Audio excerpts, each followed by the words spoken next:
have people spontaneously ask their questions and really engage in a conversation. So coming to today's session, this is the first of a series of events celebrating the great work and research that St. Mary's faculty and their community partners undertake to benefit communities around Nova Scotia and beyond. So for those of us that are attending today's event, we're going to ask you to pose your questions or comments using the question and answer button, not the chat button. And I believe that Ray is going to post the directions for finding the Q&A button, which tends to be at the very bottom of the screen in Zoom. And so he'll post some directions. But we are going to ask you to use your chat. So invitees could perhaps type your name and maybe where you will work, what your organization is, or what part of Nova Scotia you're joining us from. So we'd like to begin by acknowledging that we are in Mi'kma'ki, the ancestral and unceded territory of the Mi'kmaq people. This territory is covered by the treaties of peace and friendship with our First Nations in this territory, first signed by the First Nations with the British Crown in the 1700s. Those treaties did not deal with the surrender of lands and resources, but in fact recognized our First Nations and their title and established the rule for what was to be an ongoing relationship between nations. And I think as we go through the research projects today, we'll see that spirit, that essence of ongoing relationship between peoples is actually at the heart of both research projects that we're going to hear about today. So I'd like to start by introducing our first research team, reminding people that this event, the presentation portion is being recorded. But when we move to question and answers, which we'll do at the end of each presentation, that section is not going to be recorded. So our first presenters are led by Dr. Claudia DeFuentes, an associate professor in the Sobey School of Business Management. And her expertise is in the areas of systems of innovation, university-industry collaboration, global innovation networks, social innovation, determinants of innovation. And with her today are community partners, Chris Atwood from Blue Water CBDC, or Blue Water Community Business Development Corporation in Porters Lake, and the Honorable Dr. Wayne Adams, a great friend to St. Mary's University, where he has his honorary doctorate, but he's here today as the Special Agri-Foods Project Coordinator at Perennia. And the title of their project work together is Rural Agribusiness and Immigration Engagement. But I'm also going to mention today that we do have, just before Claudia takes this over, that we have a PhD student who's also working on this project, Zainab Almuthkar. And so we're certainly going to be hearing an exciting presentation and some great voices. So Claudia, over to you to take over the presentation. And I'm hoping that people are going to note in the Q&A section as we go through, enter some questions. And when we come to the end, I'll certainly be throwing it open for questions. Claudia, over to you and your team. Thank you. Thank you so much, Margaret. And good morning, everybody, for attending the presentation. Thank you so much. And we'll appreciate any questions that you may have. At this point, when we received the invitation from CLARI, we thought that this was an amazing and great initiative, since there's a lot of work that is within this community-led project that go from the connection with the community partners, that go also and evolve into a set of interactions. And then we find through those interactions an area of interest or expertise.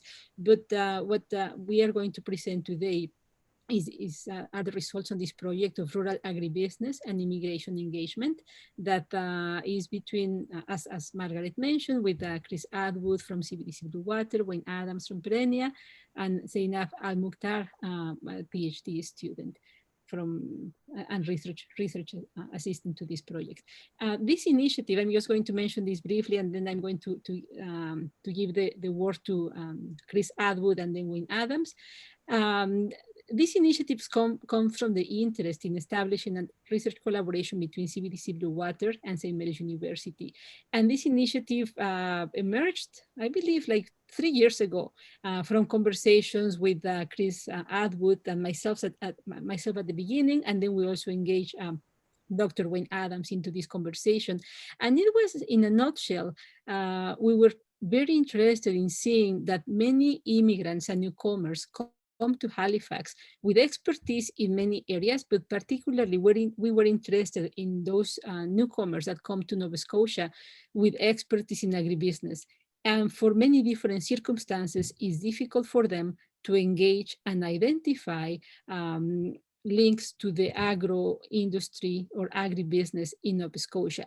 Those there's many different barriers, as we are going to elaborate later in the results of the paper, I mean of the project, but those include financial barriers. Those also include communication, networks, and capital, among many different others. So we elaborate this proposal, and then we brought the proposal to CLARI. CLARI was very interested into this project and funded the initiative.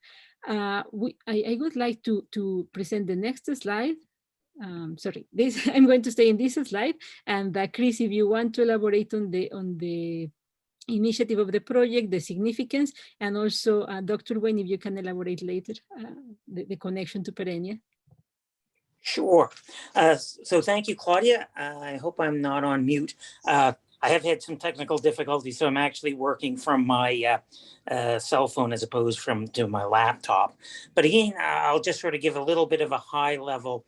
I've been working with the Community Business Development Corporations for 16 years now. So I managed the CBDC in Yarmouth for 13 years, and I've been managing the CBDC Blue Water for 3 years. So the Community Business Development Corporation, we are an economic development organization, and our main thrust in supporting economic development, particularly in rural communities, is through lending and through support to small and medium-sized businesses.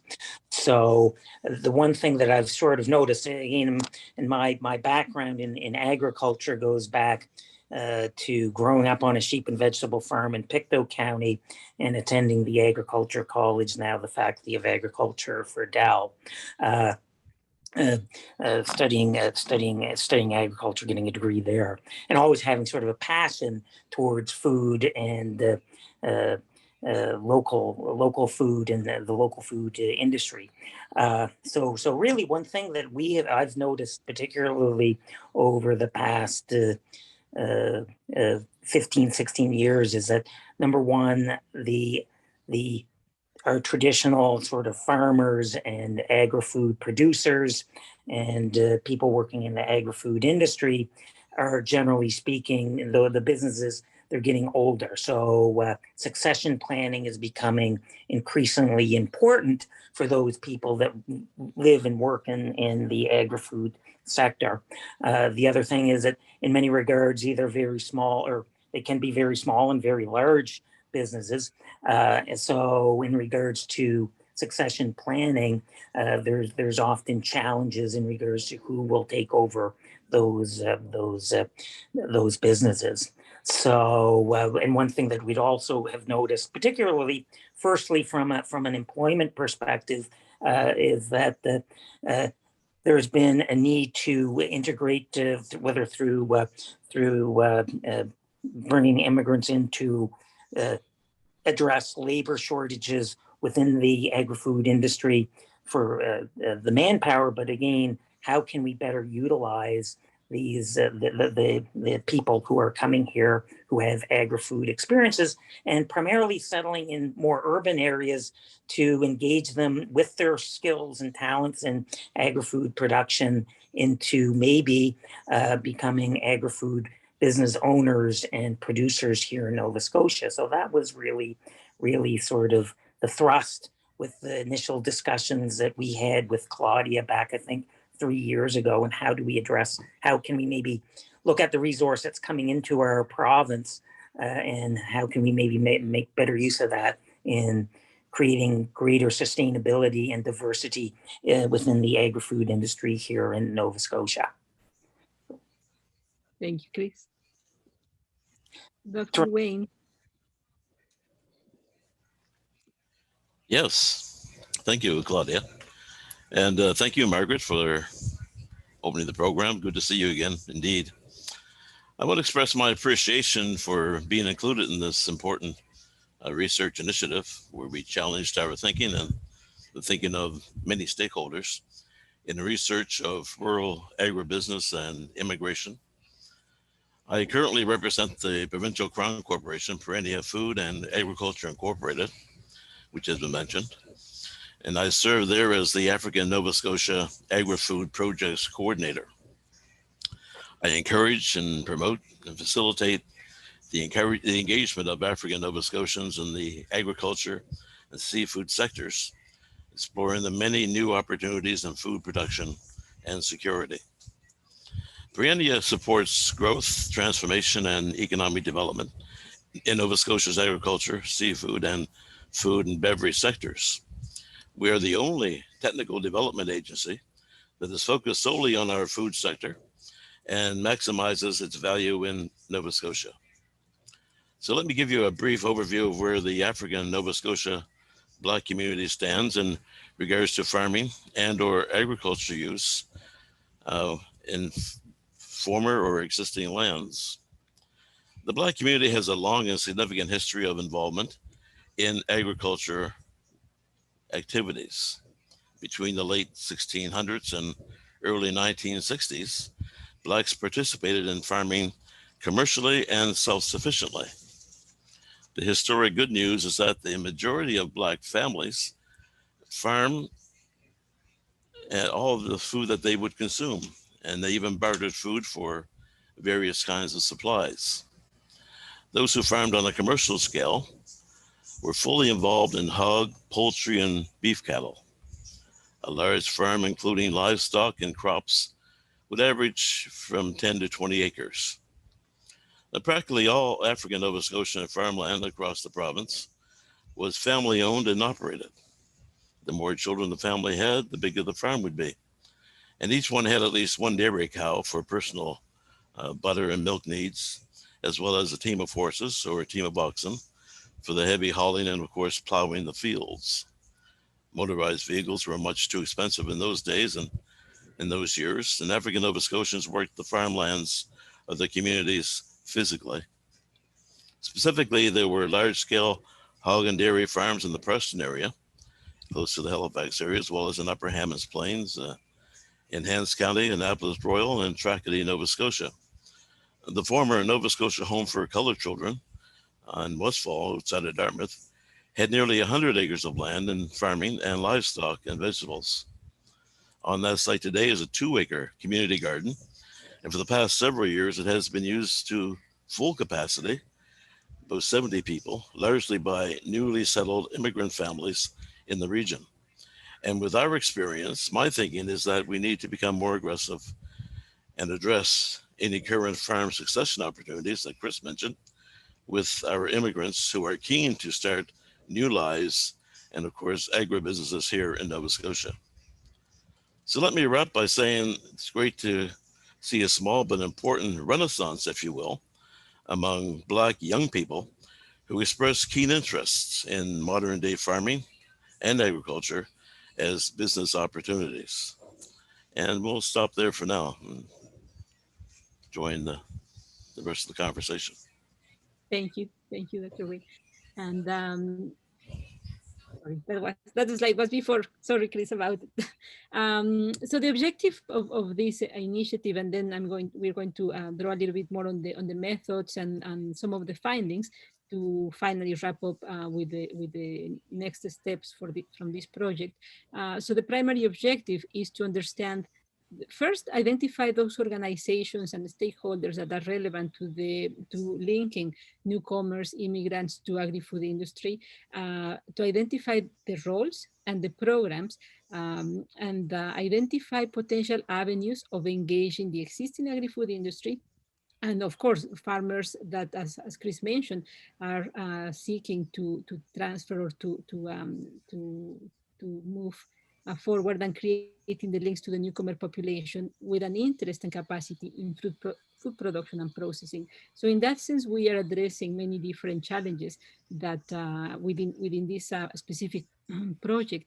On the one hand, definitely seeking to fulfill and to contribute to the integration from newcomers into relevant areas of their expertise. And on the other hand, also to address the gap that we're having in agri-food industry by the need to transfer those specific business, but also by the contribution that many of the different stakeholders from different levels of government, but also from different sectors are playing into addressing this great initiative or this great problem. In terms of the methods that we elaborate or that we conduct to address this project, we had interviews with a number of stakeholders, as I mentioned, from government, from non-for-profit organizations, and from crown corporations, including Perennia. And we followed an open-ended interview guide. So we were seeking to identify what were the specific roles from these stakeholders, from these organizations, what was the barriers or the gaps that they would see into addressing this linking newcomers with opportunities in agribusiness. We also, of course, analyze data from organizational reports, from Statistics Canada in terms of identifying what are the different components or what is the different trends in agri-food industry in Nova Scotia. From there, we engage into analyzing what are the different connections between programs, projects, and so on across the different organizations. And we are going to also show that map of connections, which I think is very revealing. But before, just let me show you the agriculture-related immigration. You can see the trend in terms of landed immigrants with expertise in agri-food or in agriculture, and also the farming, sorry about that. I blank a little bit, but the TFW program, which are the temporary foreign workers, yes, that come or that immigrate just for a temporary period of time. So you can see that in terms of landed immigrants, those that are permanent residents, the trend is decreasing between 1993 and 2019. And in these periods of time, we can see that we had waves of immigrants with expertise in agri-food, mostly from Europe. And they came mostly also from the Netherlands, since they had, there was a number of programs from Canada and also from Netherlands that contributed to this very important wave. And there's a really interesting book that is called They Farm Well, that explains the process, and also that explains the different organizations that play a very important role. So it was not only the immigrants seeking to come to Canada or to Nova Scotia, but it was pretty much a set of organizations from the government, from churches, and so on, that contributed to the immigration from this group of farmers, but also to the settlement and to the success, and beyond to the possibility for them to buy land, to contribute to the innovation in the agro industry, and also to contribute to the revitalization of these rural communities. You can see that starting in 1965, there's an increase, and every year the program of temporary foreign workers that come to work into Canada is increasing. And even with this increase, there's shortages in terms of these components. So perhaps maybe increasing also the amount of landed immigrants with expertise in agri-food would be one of the elements that we recommend in the conclusions of our report. I'm going to give the word to Zainab, that is going to elaborate on the interviews and the stakeholders that we conducted, and also on three key elements that emanated from the interviews. Zainab? Okay, thank you, and thank you everyone. First, I'd like to say I really enjoyed working with this project, and like Dr. Adam says, had a chance to challenge my thinking. So we did 7 interviews, and all the interviews were done online. It was during the pandemic, so we started the interview after the pandemic. And the places, the stakeholders that were interviewed, the Nova Scotia Department of Agriculture, Perennia, and we did 2 interviews with the Immigration Service Association of Nova Scotia, ISANS, 2 different divisions. We interviewed the chicken farmers of Nova Scotia and the farmers markets of Nova Scotia and restaurants. Could you change to the next slide? Thank you. These are the main points of that are taken from the interviews. Claudia will elaborate on some of the points later. The main points, first, the needs. More than one interview mentioned that there's a need for proper infrastructure and services, both if we want the farmers to work in farms, the immigrant farmers to work in farms, or if we want to encourage the immigrant farmers to live in the farms. There's a lack in sometimes of proper infrastructure, like proper building, proper work environment. So this needs more work. The other one is, it was mentioned that the wages for farm workers in some situations, it is not sufficient for living. So especially for farmers that are transported to farms, taking the time of transport, these wages during one work replacement programs were not that sufficient. So again, things like transport, reasonable wages, insurance, and other things has to be taken care of. Another person mentioned, or another interview mentioned, that we need to have more welcoming communities in farms and farm communities. And more than one interview mentioned, although many organizations are doing work to encourage newcomers or to link newcomers to farms or to farm work, there is more needed to be done in the part of active coordination among those stakeholders. For example, it was mentioned that bring everybody together on one table and see how we can face these challenges. The problem is not a one-sided problem like Claudia says, so everybody has to join the work to bring newcomers or to encourage immigrants to work in farmers. The challenges, financial challenges were mentioned. Financial challenges both for the organization, especially non-for-profit organizations, and financial challenges for farmers who want to start their own small farm, take part, or like either jointly or one-person farms. So there were financial challenges in general. Differences in culture, again, for the newcomers or immigrants and for the local community. So there was differences in culture, and things has to be done to integrate both. Again, differences in farming methods. Newcomers come from different areas that have different climate, different soil, different farming methods. And of course, language difficulties. The main notes to benefit from the experiences, the previous experiences like the Dutch farming immigrants and the Sikh immigrants, with considering the contextual and the cultural differences between those and the newcomers now.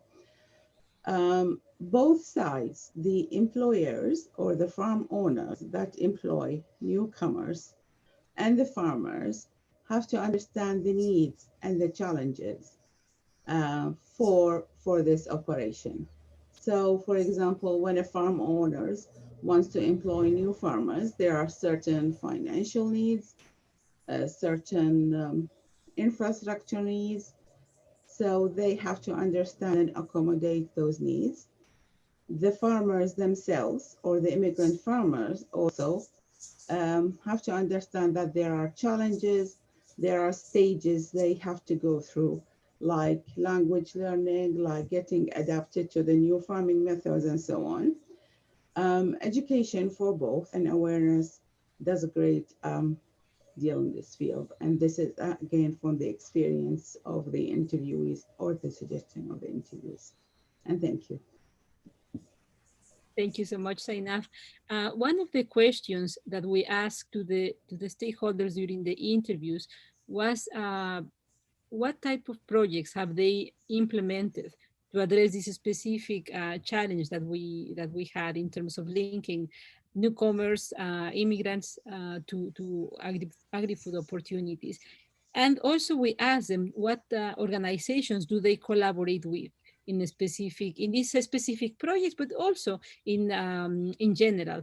And we map all of those answers, and we build a map of collaboration, so we can see many things from these maps. Maybe the legends or the title of the organizations are too small for you to see from this presentation, but many things are elaborated or can be seen from this graph. So the color of the dot indicates the type of organization.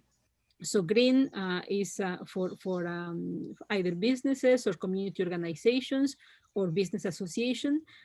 Red indicates those government organizations, and light blue are more the community organizations, the light blue, sorry.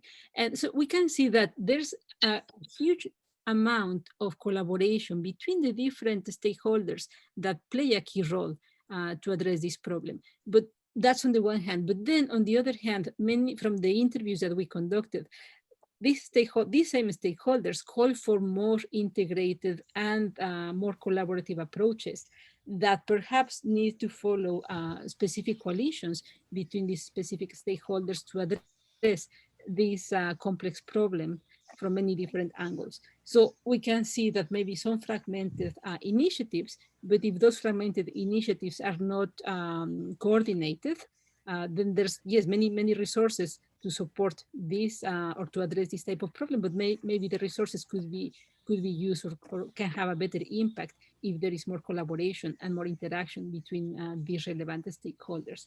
And I'm going to leave it there, since I see that we don't have too much time, and I want to give Chris and Dr. Wayne time to elaborate on the next steps from this project.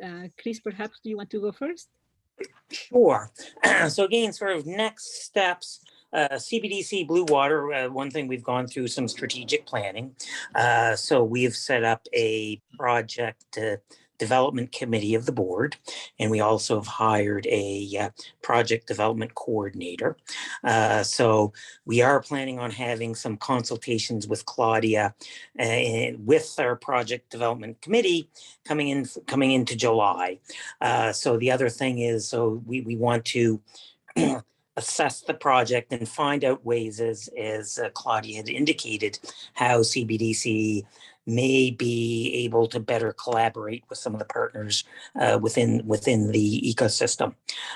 So again, and look at ways that we may be able to use our strengths as an economic development business support organization to support whether it's new entrances into agri-food industries.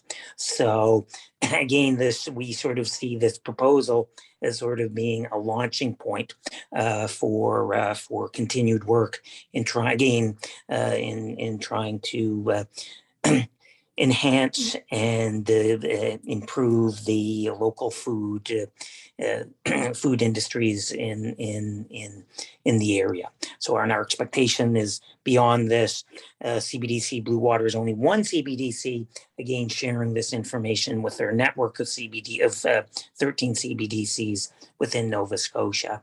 So yes, this is a good first step in regards to the way CBDC sees it in helping small businesses and helping new immigrants becoming Canadian citizens and productive business owners, and helping us address succession planning in rural Nova Scotia and in the agri-food industry that currently faces us.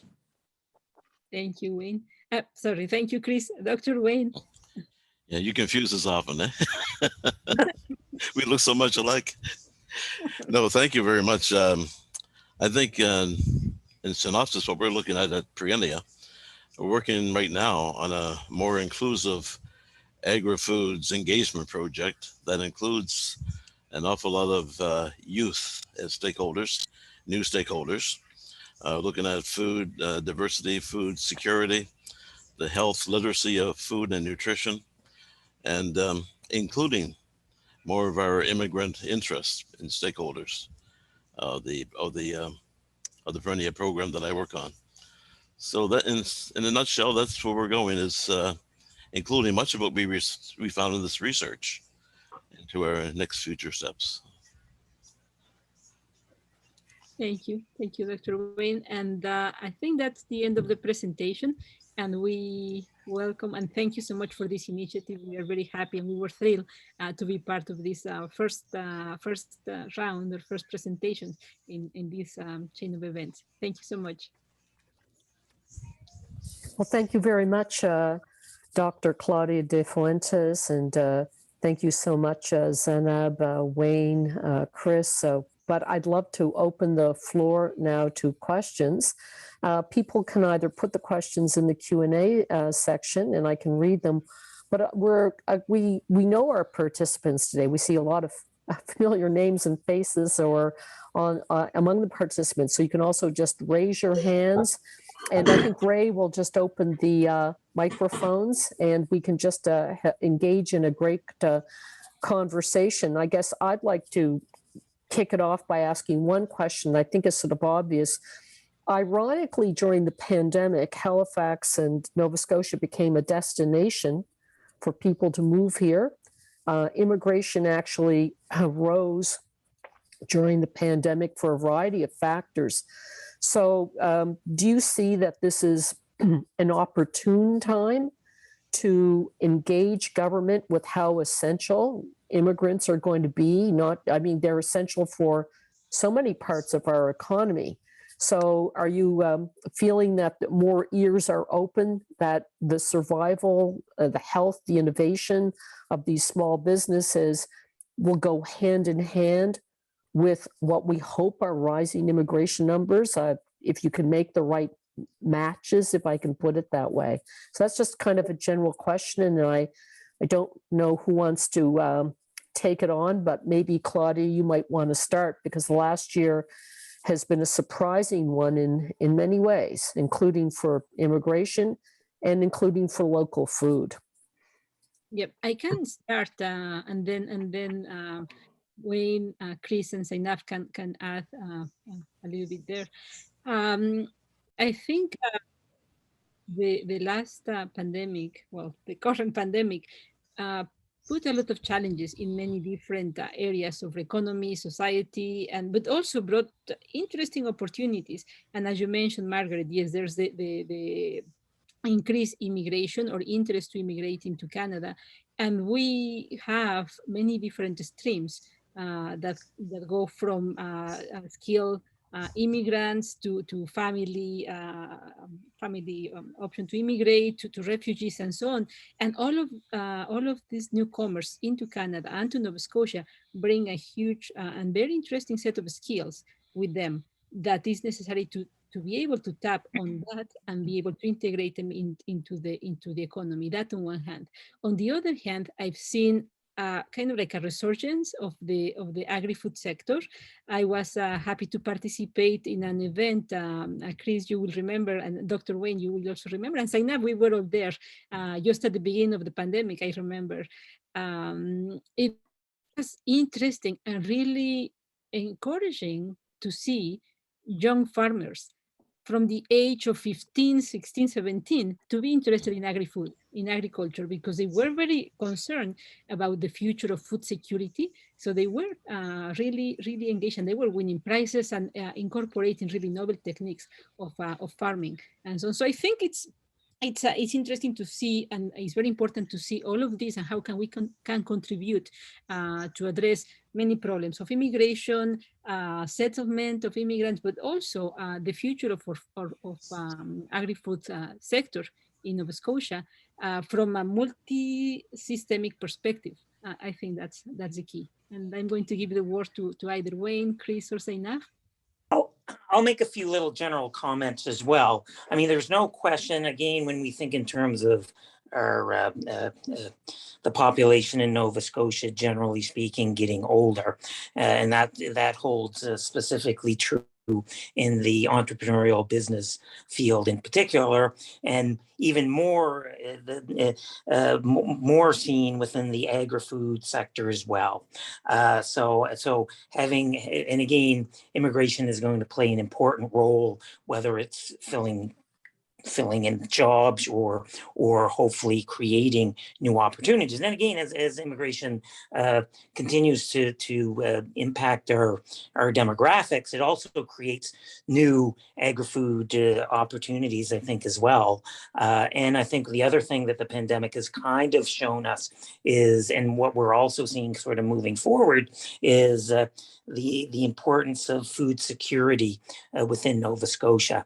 So yes, I think that definitely there are some opportunities in front of us, and how as a province we can sort of bridge those synapses that Claudia had shown in her overview of our general community, and sort of bridging those gaps so that we're working together and maybe looking towards better food security, better engagement, better support for people who, generally speaking, who are immigrating, who have entrepreneurial spirits coming into our province, and creating new jobs, new opportunities for the province of Nova Scotia.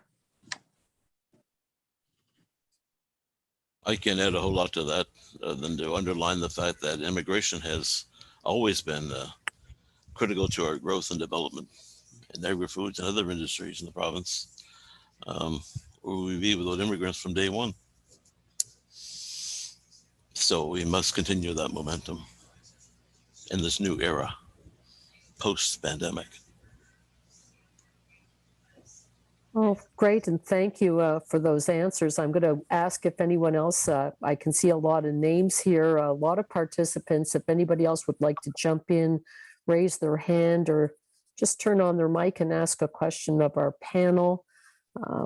Either about agri-food, young entrepreneurs, and we heard all about encouraging young people, including Black African Nova Scotians, including immigrants.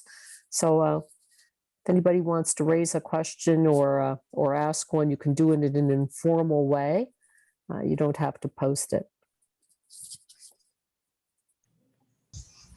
I have a question, but it's going to take us down a rabbit hole with Claudia, Chris, and Wayne. And so I'm just cognizant of the time, but I'm very curious about the social network analytics work you did. And I have sort of a detailed question that I'll post to you later. So sorry to the attendees, but I think that would it would take us somewhere where we don't have time to go.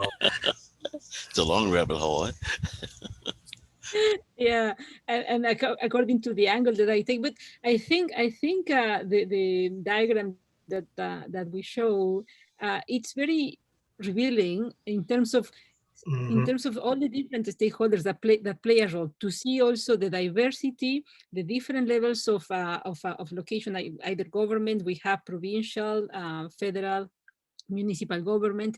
We also have many different community organizations and many different business associations and businesses that are part of that. So there's the stakeholders are there. they have also implemented a number of initiatives. And but maybe the key would be here to identify how can we coordinate these initiatives better. But yeah, so and then we can speak a little bit more about the details on how to build those maps. Yeah. Okay, well, I think then we'll go ahead with our next research Margaret, group. we do have one quick question here. Oh, go right ahead. From Rebecca Spookson. The research indicate which organization or organizations was best suited to take the lead in coordinating efforts in supporting immigrants interested in entering the agri-food sector. Yep. So Rebecca, nice to see you. Nice to see you here in this in this event. Thank you for attending, Rebecca. So you can see here that there's a number of organizations. There's the more connected are the ones that have more spikes to other organizations. So definitely we have the data, the specific data that I didn't put in the slide, but you can see that there's key organizations like including Perennia, including the Nova Scotia the associations, of course, the Department of Community, Culture and Heritage, and the Department of Agriculture, of course, play a key role there. So in the sense of who should take the lead, I think it makes a lot of sense that these organizations that play a central role, either because of the objective of the organization or because the people that work in the organization have all of these interactions with the rest of the stakeholders, to me, makes a lot of sense that they would play a key role. And perhaps initiating a number of initiatives would also make sense. And I'm just starting to read literature on coalitions, and maybe just initiating a number of coalitions with or working groups with key stakeholders would make quite a lot of sense. And I'm happy to continue interactions with you too. Thank you so much for the question.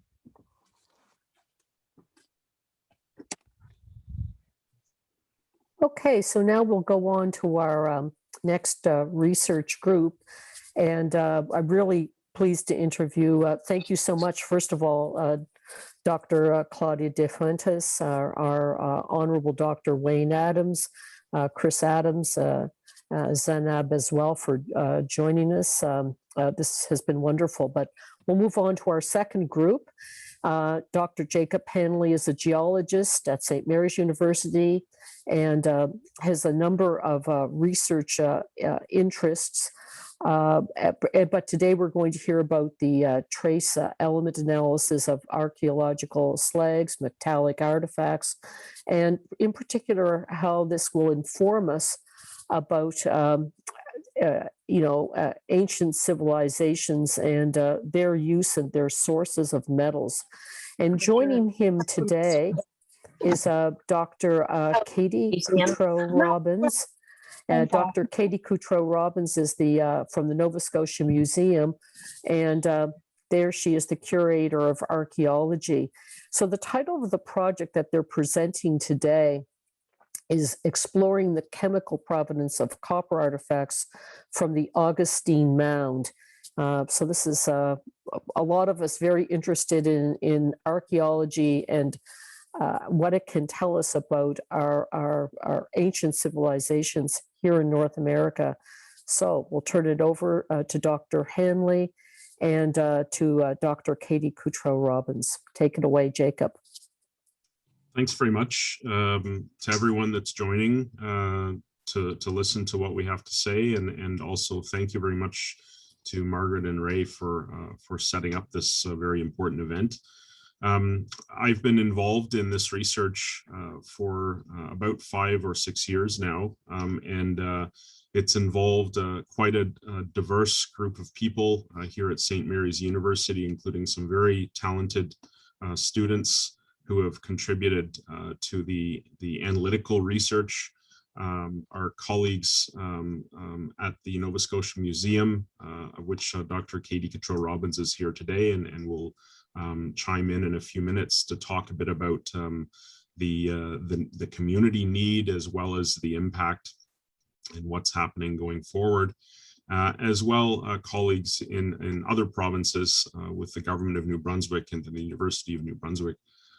This project is focused and has been focused on trying to understand the nature of procurement of copper metal in the Maritimes Basin. And I'm going to just introduce to you what the research is about.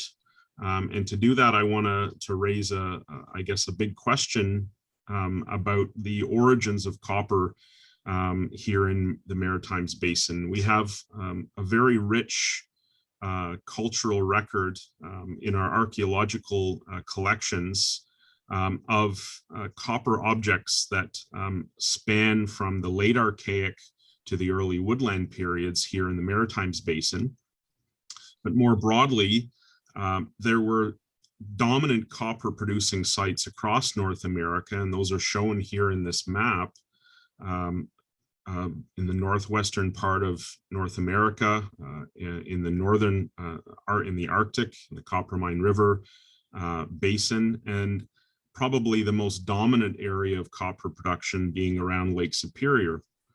And the Lake Superior model in particular has dominated the literature, but it is not really well supported in recent scholarship. There's been some indication that a lot of copper artifacts from this window of time, from the early Archaic to late Archaic rather to early woodland, is looking like it has a different source. And so we've partnered with the Nova Scotia Museum and the broader indigenous communities within the Maritimes Basin to analyze artifacts from some of the most important archaeological sites that we have, and to understand where the copper was sourced. There's no provenance data available up to the point that we started this study for any of these copper artifacts from the Maritimes Basin. And this is a map that shows you not only the diversity of possible copper sources, natural sources of copper that are relevant to our research, but also the incredible array of outstanding archaeological sites, the green dots, showing where this diverse collection of artifacts has come from that we've been able to access and to analyze and interpret. And I want to highlight in particular the Augustine Mound site, which is on the Miramichi River. We've partnered with the Metapanagig First Nation there, and they've been very generous in allowing us to access this important collections of copper artifacts, which is understood to be one of the most important copper assemblages discovered from the Maritimes Basin. So I'll turn it over to Katie, who can talk about the broader community need, not only from the perspective of the Nova Scotia Museum, but also the Indigenous communities within the Maritimes more broadly. Hi, Jake. Can you hear me? Yes. Great. I'm calling. Hello, everyone, and thanks for having us today. And thank you to the organizers for setting up this exchange today. I'm actually calling from my car in near Tatamagouche. I'm doing some field work here, but I really wanted to try and connect with folks today to talk about what Jake and I call the Copper Project, and this research and collaboration that we've been working on for nearly 6 years, Jake, if you can believe it. And from the Nova Scotia Museum perspective, this, and Jake, of course, St. Mary's agree with me on this. This work is at its core collaborative and interdisciplinary. And we just do not plan or move forward with research questions without first talking with and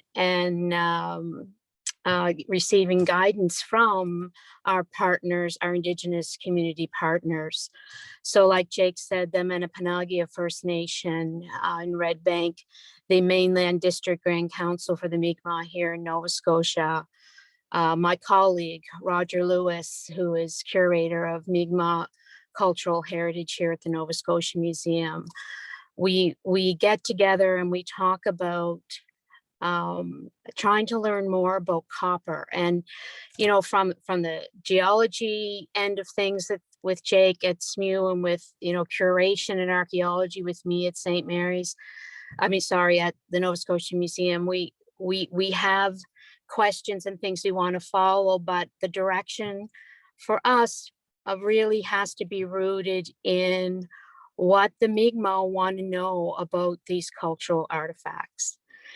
And so we're looking at things like, where is the copper coming from? How is it transformed from, you know, natural copper nuggets to cultural artifacts? And where does that take place? Where does that transformation take place? And then where does the copper end up? And then find it archaeologically, like in the Augustine Mound, where we have thousands of copper objects related specifically to spiritual and ceremonial practices around burial. So there's lots of layers to this. It is truly interdisciplinary. It's set within a post-colonial framework for archaeological and geological research. And our guidance, our lead is with the Mi'kmaq that work with us on this. And so the community collaboration is at the core. And this is very much a part of the mandate of the Nova Scotia Museum, and certainly with archaeology, where my work is related to cultural objects and stories and traditional knowledge, the guidance, the insight, how we develop projects, where we go with them has to come from the insight and the direction provided to us by our Indigenous partners. Is that, I think, did I leave anything out there, Jake? That's great. Thank you. It's a really nice perspective on what we've been doing. I thought I'd come back to the actual technique just to explain the route that we've gone with the research, because this is an important piece of this story, in that these objects in the past, objects like this were analyzed using the techniques available in archaeology and in geochemistry, and they weren't sensitive to the fragility and necessity to preserve and maintain these objects, which is a responsibility not only of the museum system, but also the researchers involved in doing analyses. And so our approach has been quite different to what has been done conventionally in the world of archaeometry. We've used a technique for the past 5 years, which is a complex method involving effectively shooting a very small laser beam at the sample, which can be mounted. In this image here, you can see some of these objects mounted in a sample holder as the entire object. And so in the past, the sensitivity around analyzing these types of materials was problematic, because you had to cut, or you had to grind, or you had to expose areas on these very, very sensitive materials. And we've taken a very different approach. It's a non-destructive or virtually non-destructive approach, which means the object is given to us to take care of for the duration of the analytical work, and then is returned to the museum collection or community. And we sample a tiny, tiny, tiny amount of that material. And so the reason we're using this approach is quite diverse, but the primary reason that Katie and I got together with this concept looking at this copper collection was surrounding the need to have a method that ensured that the objects were protected. And we have access to this locally in New Brunswick's. And so the technique actually is, just to bring it back to something that you may be familiar with, it's actually the same methodology that's used in laser eye surgery. It's a very delicate technique that samples a tiny, tiny, tiny portion of the sample. And so this is a slide to give you an indication of what actually happens. When the laser gets exposed to that artifact, it removes a tiny amount of the coating. It produces a circular pit. So you can see images at the top taken at different stages of an analysis where you're puncturing a tiny, tiny hole into the sample, removing the weathered and corroded part of the object. And then eventually on the right side of the image, you can see the beautiful reddish yellow copper being exposed once we get to a certain depth in the sample. And that's what the pit looks like after the analysis. So it's a tiny thing. This is only 40 microns across, and there's the diameter of a human hair for comparison. So it is a non-destructive technique, and that has been critical, not only from the point of view of being able to get robust analyses, but also to ensure that our partners in this research have confidence that the objects are being returned without any damage, and that's been a critical part. A diversity of objects have been analyzed, hammered nuggets, partially worked nuggets, beautiful copper beads, beads that you can see in the Nova Scotia Museum in the collections on display. Beautiful large copper tubular beads in the lower left corner, spectacular from the Augustine Mound collection, fragments of a headdress, and as well as points. And so all of these objects can be analyzed in situ without cutting, without breaking them apart. It's a really dynamic approach to getting chemical data. And when we get data by this method, we effectively fingerprint the object. The sources of copper that I showed you in that map are diverse in terms of their chemistry, but there are only a few key elements and that are really important for the analysis. There's just 5 elements that in the end give us the chemical signature of the copper that tells us what natural source it comes from. And we're working with graphical techniques where we compare the patterns, the compositional patterns of copper from the sources with the compositional patterns of the copper from the artifacts. And when we do that, we get very confident results about the sources. And we've been able to pinpoint in a very large assortment of objects whether the sources are coming from here in Nova Scotia or whether coming from other locations in North America, solely based on this group of 5 elements: nickel, silver, arsenic, zinc, and lead. And the outcome of this work in the last several years has been that analysis of objects from Augustine Mound, as well as many other locations that I showed you in the map, none of the objects so far carry that historically important Lake Superior signature. And what's remarkable to me is that while the Bay of Fundy copper sources now are not of the same magnitude, they're very small deposits that exist along the margins of the Bay of Fundy. We don't know what they looked like in that early, that late Archaic to early woodland period, but they were likely much more significant in terms of their span and size. And the Bay of Fundy provenance now dominates our data set. And in fact, we haven't had any objects from the hundreds and hundreds that we have analyzed from the Maritimes Basin that carry that Lake Superior signature.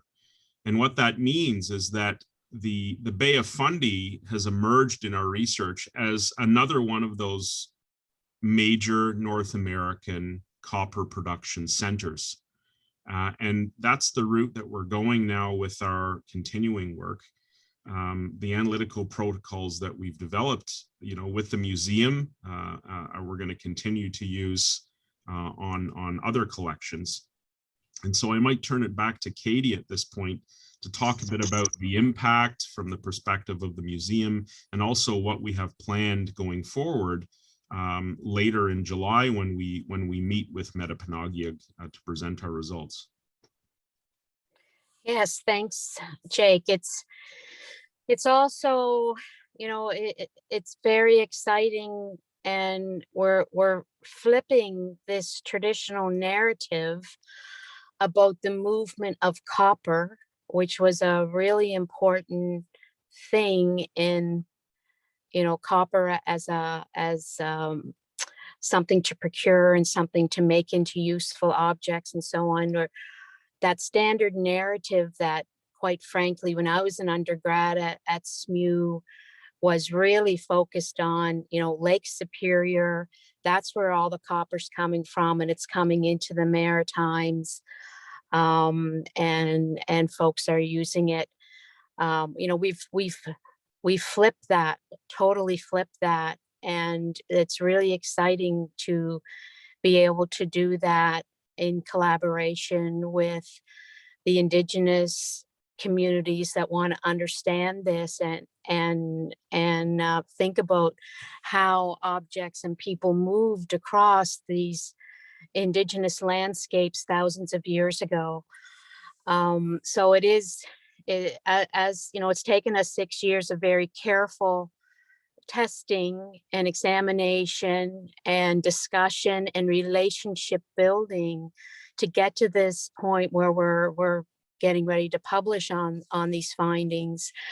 And it has, for me, within the museum world, really confirmed how it is so important to come together with community groups, First Nations, and collaborate and discuss and share knowledge to guide these things forward. And so, like you said, in July, we are getting ready to present at our third presentation at the Metapanaugia Research Symposium, where Metapanaugia has approved our research and has given us permission to work with these burial objects, which are so significant and so important, so culturally significant.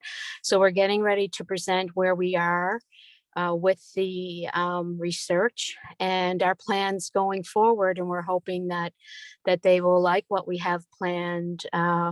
One aspect being, we have recently learned of a collection of Cape D'Or copper that was collected archaeologically in the 1980s, at an archaeology site right next to the Cape D'Or copper source location.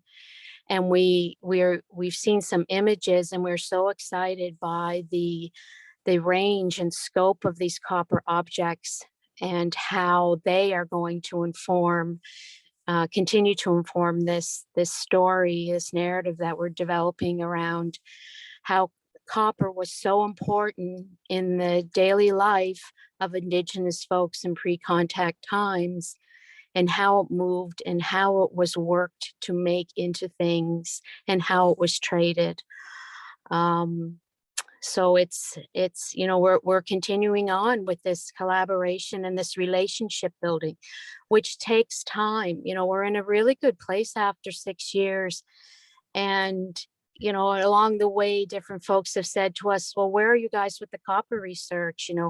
How come nothing's out yet, or it seems to be taking a long time? But it's not just, a museum institution and a university institution working in isolation on academic research. This is a collaborative process with community, and everybody has an equal spot at the table, and everybody's contributing, and we're listening. We're listening because we want to focus on the questions that the Mi'kmaq are really interested in and want us to work on. We're bringing certain skill sets to the table. They're bringing guidance and support and insight And we're in this long path of working together and relationship building and unpacking a significant story. So we're looking forward to getting together, even though it'll likely be teams in July with Menepanagia to talk about the chapter that's coming out in the book in March, and our next steps for the laser ablation lab. And I just want to add finally that Jake mentioned the method and how it is virtually non-destructive. Being able to describe that to the Mi'kmaq was key in getting permission from the Mi'kmaq to work with these archaeological objects. Then, non-destructive, we are returning objects, and they're intact. There's nothing being cut apart here. And that was key, being able to share that and describe this method and how it was going to work was key to getting that final permission and approval to work so intimately with these cultural objects. Thanks, Katie. Katie mentioned a publication. We're very excited that our first results are going to be published this winter in a major University of Ottawa Mercury Series publication on the far northeast. That publication is co-authored by all of the team members, and that will be an exciting first step to results dissemination from an academic perspective. But of course, we have a lot of partners and groups that we need to communicate with in the coming months. And I've listed as a special thanks there a huge number of groups and institutions. And I want to just in particular highlight something that's again I've stressed has been critical. I really want to thank the Metapanogia Mi'kmaq Nation, the Nova Scotia Mi'kmaq Mainland Grand Council, and the Passamaquoddy First Nation for giving us the opportunity to analyze this diversity of artifacts. And this is a direction in my research that I'm going to be continuing personally, and I know that Katie wants to continue to collaborate. And so, we're really looking forward to a longer term commitment of not only time, but resources, financial resources to carry out more research and to work with these groups to interpret the data in a way that brings our two ways of learning and knowing together. And so that's really the ultimate goal for me as a researcher, and so I'm excited to see where it goes next. So that's all I have for my presentation. Thanks, Katie. Thanks, Jake.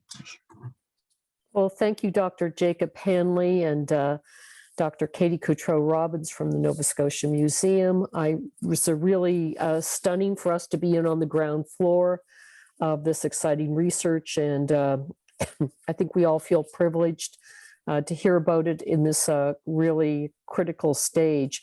So I'm going to ask if we have a question or two. I'm mindful of time. I know that Dr. Adam Sardi has an update for us, but first I'd like to ask if there's a question for either Jacob or Katie about this really important research that we're learning about today. And if people just want to raise their hands or open up their mics, I think Ray will allow that.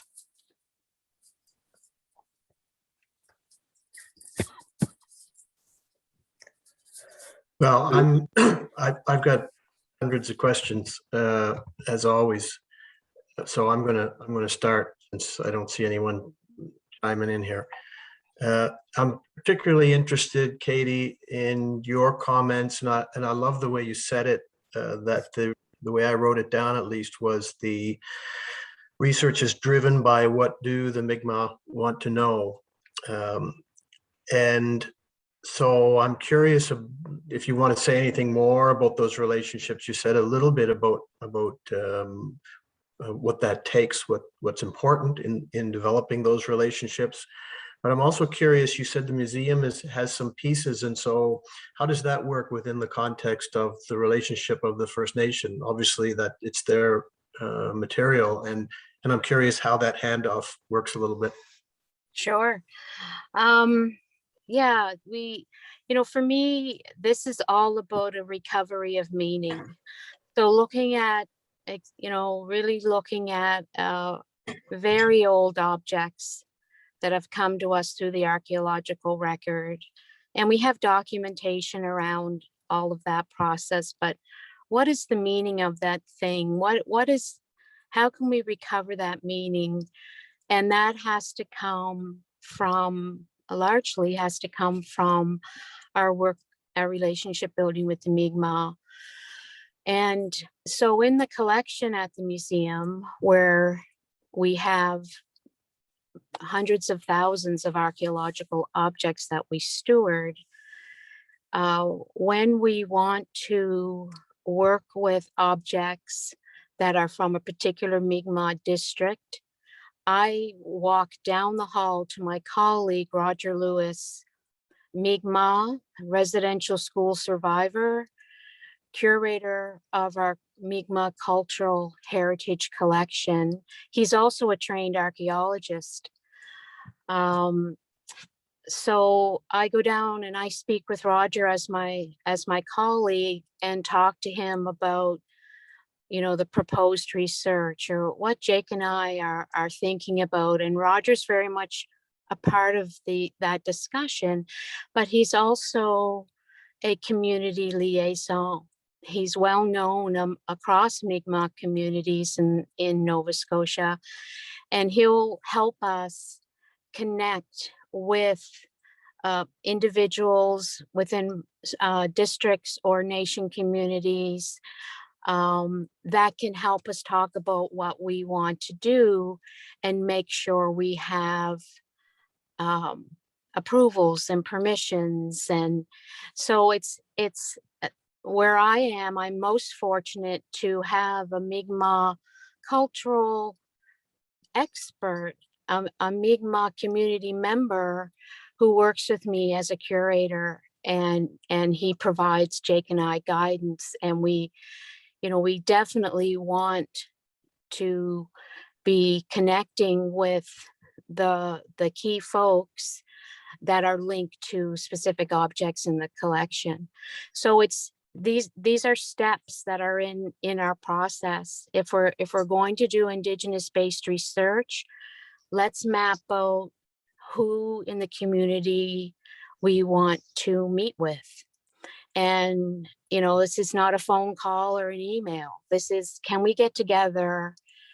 And, sometimes we bring out objects from the collection. Folks want to see, the Mi'kmaq want to see these objects, and accessibility to these collections is very much part of our work.